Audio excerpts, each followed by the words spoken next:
Assalamualaikum warahmatullahi wabarakatuh. Perkenalkan, nama saya Afifah Miftah Azizat, MPMA 1L018 075, Prodi Bimbingan dan Konseling semester 6B. Baiklah, saya akan menjawab pertanyaan dari pertanyaan UTS. Yang pertama yaitu jelaskan sejarah tentang perkembangan BK di Indonesia, yaitu terkait dengan pendidikan profesi konselor, Permendikmas nomor 27/2008 tentang standar kualifikasi akademik dan kompetensi konselor menegaskan bahwa pendidikan profesi konselor mensyaratkan pesertanya memiliki kualifikasi akademik sarjana pendidikan S1 dalam bidang bimbingan dan konseling.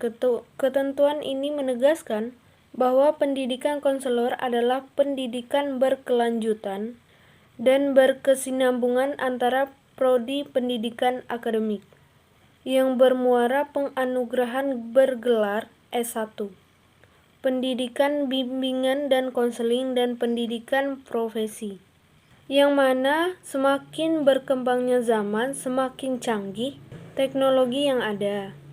Begitupun aplikasi yang dimiliki oleh tenaga pendidikan. Dari perkembangan zaman selalu menunjukkan peningkatan dan kemajuan yang sangat pesat, serta konselor profesional dengan pendidikan yang yang memberikan pendidikan dalam ahli bimbingan dan konseling, set pendidikan, dan konteks tugas peningkatan dan penampilan persepsi kinerja konselor. Baiklah, yang kedua yaitu jelaskan bagaimana kondisi perspektif BK di sekolah pada masa mendatang. Pada masa itu, diharapkan prodi bimbingan dan konseling bertujuan untuk secara jelas dan dipertimbangkan secara hati-hati. Hal ini, program bimbingan dan konseling harus sesuai dengan terintegrasi dengan lembaga pendidikan. Oleh karena itu, prodi bimbingan dan konseling harus mendukung tujuan pendidikan di sekolah. Dari perspektif ini, maka kegiatan bimbingan dan konseling sedapat mungkin menjadi bagian dari program sekolah pada umumnya. Setiap jenis prodi bimbingan dan konseling bisa didapatkan dan dirasakan dampak dan sumbangannya.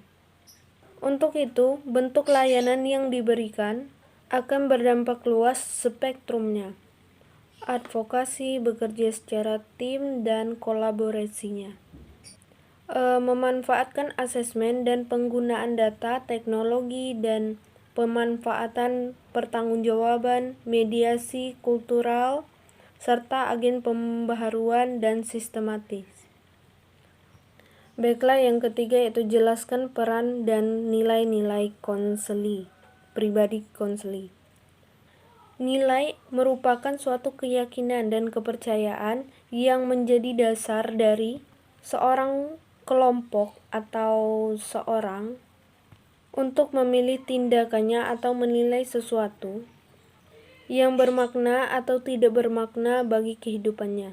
Dengan demikian, untuk mengetahui dan melacak sebuah nilai harus mempengaruhi melalui pemaknaan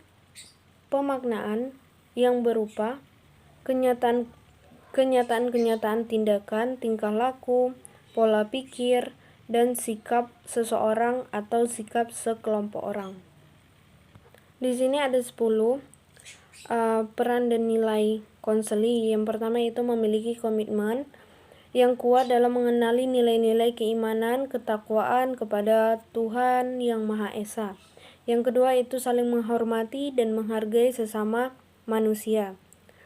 Yang ketiga yaitu fatam tentang irama kehidupan dan sifat fluktuatif, baik itu hal yang menyenangkan atau hal yang menyedihkan. Kemudian mampu merespon dengan positif. Yang keempat itu memiliki pemahaman dan penerimaan diri secara objektif dan konsultif, baik dengan terkait dengan keunggulan maupun kelemahan, baik objektif dan konsultif, baik dengan fisik dan psikis. Kelima, memiliki sikap positif atau respect terhadap diri sendiri dan orang lain. Yang keenam yaitu memiliki kemampuan dengan melakukan pilihan yang terbaik. Yang ketujuh yaitu memiliki rasa tanggung jawab yang diwujudkan dalam bentuk komitmen terhadap tugas kewajiban. Yang kedelapan yaitu memiliki kemampuan berinteraksi sosial, hukum relationship yang diwujudkan dalam bentuk hubungan persahabatan, persaudaraan, atau silaturahmi sesama manusia. Yang kesembilan yaitu memiliki kemampuan dalam menyelesaikan konflik, masalah baik internal maupun eksternal. Yang ke-10 yaitu memiliki kemampuan untuk mengambil keputusan secara efektif. Yang keempat yaitu jelaskan peran dan nilai pribadi konselor di bimbingan dan konseling. Konselor profesional harus memiliki kesadaran dalam melakukan pekerjaan dan dengan menampilkan keutuhan kepribadian seorang konselor. Dalam penjelasan tugasnya, konselor harus dalam keadaan sadar dan menampilkan kepribadian yang sesuai dengan keprofesionalannya. Yang pertama itu sifat konselor. Sifat konselor yaitu ada kepribadian intelijen, menunjukkan minat kerja sama dengan orang lain, menampilkan kepribadian dan menerima dirinya, dan tidak menggunakan klien untuk kepuasan kebutuhan pribadi melalui batas kode etik profesional. Menunjukkan sifat penuh dengan toleransi, cukup luas, dan komunikasi. Yang kedua yaitu kepribadian konselor menghargai dan menunjukkan tinggi nilai kemanusiaan. Kemampuan konselor ini yaitu membedakan perilaku yang berdasarkan pandangan positif, membedakan perilaku yang menggambarkan pandangan negatif, yang membedakan individu yang berpotensi dengan layanan bimbingan dan konseling. Yang ketiga yaitu konselor yang menunjukkan tinggi harkat dan martabat manusia. Yang pertama yaitu menerapkan perbedaan budaya dan perspektif gender dalam pelayanan bimbingan dan konseling. Yang kedua, menerapkan perbedaan budaya perspektif HAM dalam pelayanan bimbingan dan konseling. 4.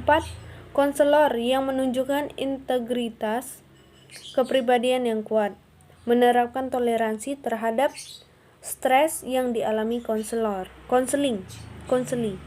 Yang kelima yaitu konselor yang menunjukkan integritas yang kuat, memiliki rasa penampilan kepribadian dan perilaku seperti wibawa, jujur, ramah, sadar, dan konsisten. Kepribadian perilaku yang menampilkan emosi yang stabil dan mengontrol emosi diri secara tepat. Yang penampilan kepribadi dan perilaku dengan merespon empati secara tepat. Yang keenam yaitu konselor yang memiliki kesadaran terhadap komitmen profesi, dapat menjelaskan dan mengelola kekuatan dan keterbatasan pribadi dan profesional. Yang ketujuh yaitu komitmen profesional. Konselor terhadap komitmen etika profesional, memiliki kemampuan referral dengan kepentingan konseling terhadap kepentingan pribadi, menjaga rahasia konseling.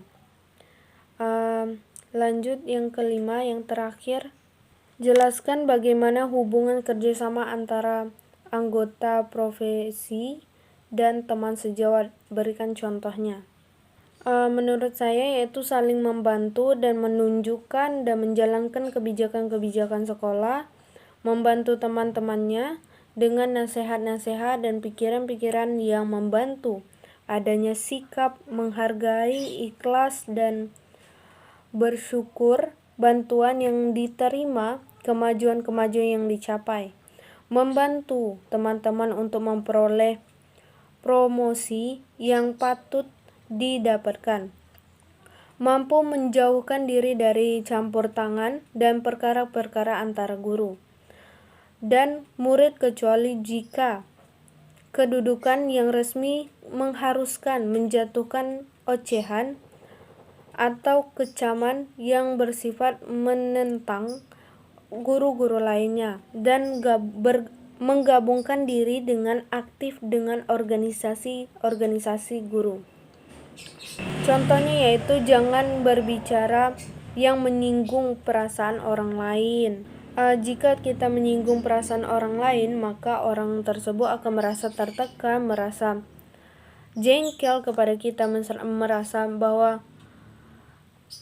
seperti tidak lagi ingin berdekat dengan kita, karena orang tersebut memiliki perasaan berbeda-beda. Seperti itu perasaannya keras atau perasaan lembut. Kalau keras lebih secara diam, dan kalau lembut lebih memilih menangis kalau sudah menyinggung perasaan mereka. Ada juga perasaan yang sensitif. Perasaan yang sensitif seperti mudah menangis, begitupun sebaliknya. Baiklah, itu saja. Terima kasih. Wassalamualaikum warahmatullahi wabarakatuh.